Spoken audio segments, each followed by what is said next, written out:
दोस्तों राधे राधे। यूनिक ज्ञान मंत्र आज मैं आपका फिर से स्वागत करता हूं। अभी का जो मेरा विषय है वो है अपने माइंड को कैसे शांत करें। आज अगर पूरे विश्व की ये प्रॉब्लम बन चुकी है, चाहे कोई कितना भी अमीर हो, कितना भी पैसा हो, कितना भी कुछ हो, अगर दिमाग शांत नहीं है, अगर अंतर संतुष्टि नहीं है, तो ये बिल्कुल रेत है।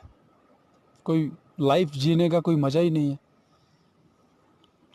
तो माइंड को कैसे शांत करें, या साधना से पहले जो आपके माइंड में विचार चलते हैं उनको कैसे रोका जाए, इसी के ऊपर चर्चा करेंगे। कुछ एक आपको इसके सूत्र बताऊंगा कि कैसे इसे कंट्रोल किया जा सकता है। सबसे पहले एक छोटा सा प्रयोग करना है आपको। कैसे? मैं हर किसी को यही बोलता हूँ कि जब भी श्वास लेनी है तो कहाँ से लेनी है? नाभि से। नाभि से जब भी हम श्वास लेते हैं तो हमें एक आनंद की अनुभूति होती है। मान लो हम किसी पहाड़ी के ऊपर चले जाते हैं तो अपने आप एक सुंदर दृश्य देख के क्या होता है, गहरा सांस आता है हमें। तो उससे क्या होता है, सुख की अनुभूति ही तभी हो सकती है जब हम नाभि से श्वास लें।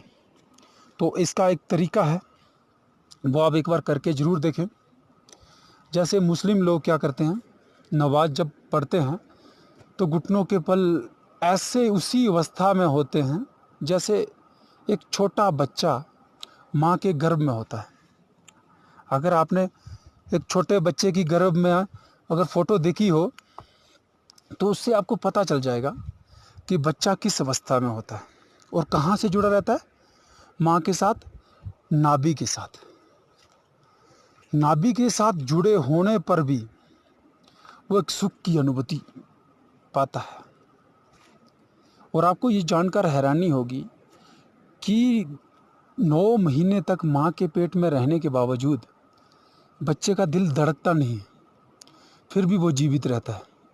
सुख की अनुभूति कहाँ से होती है? नाभि से। क्योंकि यही हमारा सेंटर पॉइंट है, यही हमारी एनर्जी का स्रोत है। तो करना क्या है, इसका एक सूत्र बता रहा हूँ मैं आपको। सबसे पहले घुटनों के बल बैठना है, जैसे हम नमस्कार करते हैं भगवान के आगे मंदिर में,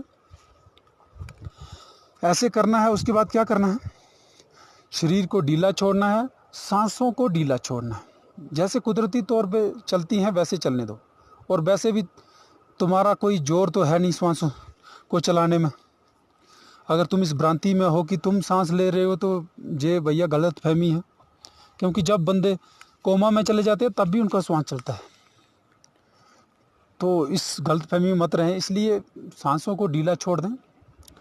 और उसके बाद क्या करना है, अपना ध्यान लेके आना है आज्ञा चक्र में।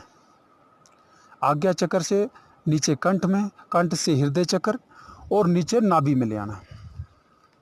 मैं मानता हूँ शुरू में बहुत मुश्किल होगा, लेकिन डेली अगर आप 40 मिनट का ये प्रयास करेंगे तो एक दिन आप पाएंगे कि माइंड तो है आपका, मन तो है आपका, लेकिन उसमें विचार नहीं आ रहे। एक खुशी का, एक मीठेपन का जो खुशबू होती है ना, अंदर से जो महसूस होती है किसी चीज़ की संतुष्टि या तृप्ति होने पर, उस चीज़ का अनुभव आपको होगा। आपने छोटे बच्चों को देखा होगा, जब सोते हैं तो बिल्कुल चैन की निद्रा में सोते हैं। और बच्चे का शरीर कभी भी क्रूप नहीं लगता। किसी भी छोटे बच्चे का शरीर होता है वो क्रूप क्यों नहीं लगता है? क्योंकि उसकी जो ऊर्जा रहती है वो नाभि में रहती है।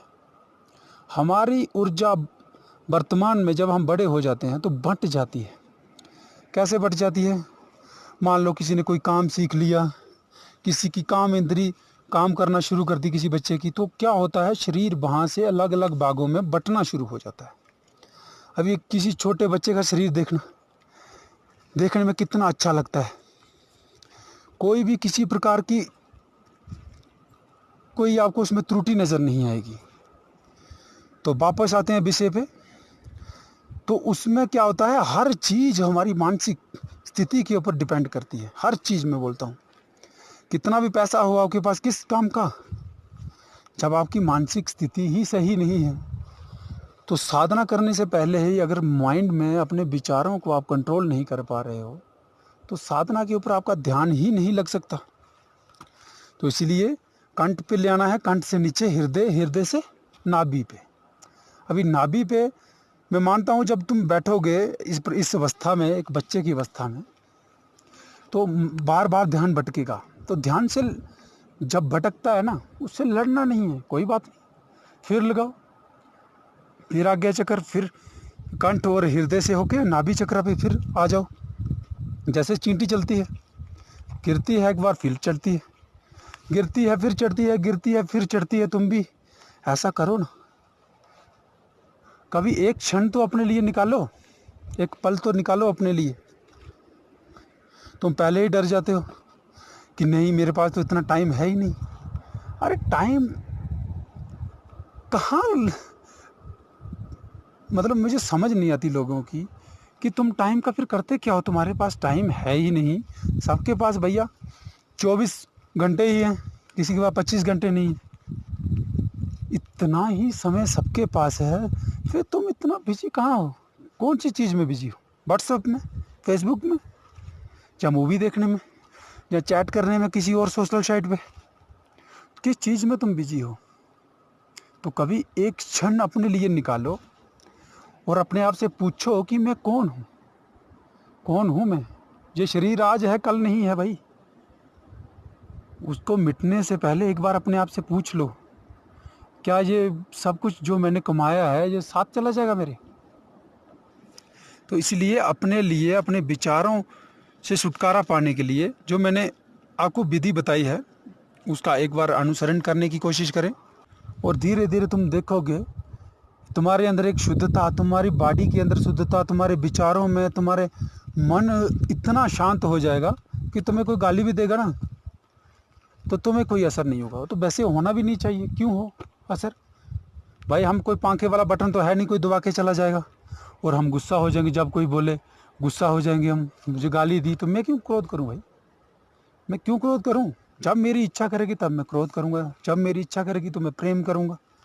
तुम्हारे हाथ में तो है नहीं कि लड़की ने स्माइल दे दी और बस आपा खो बैठे, प्रेम हो गया मुझे। क्यों? मुझे अपनी मर्जी से प्रेम करना है, अपनी मर्जी से क्रोध करना है। तो मैं किसी के हाथ की कठपुतली क्यों बनूं?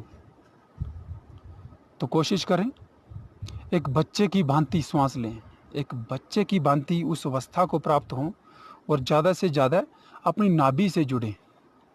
और जब तुम देखोगे और खुद मुझे बताओगे कि गुरुजी ये कितना कारगर नुस्खा आपने बताया है, एक बार कोशिश करें। आज की वीडियो में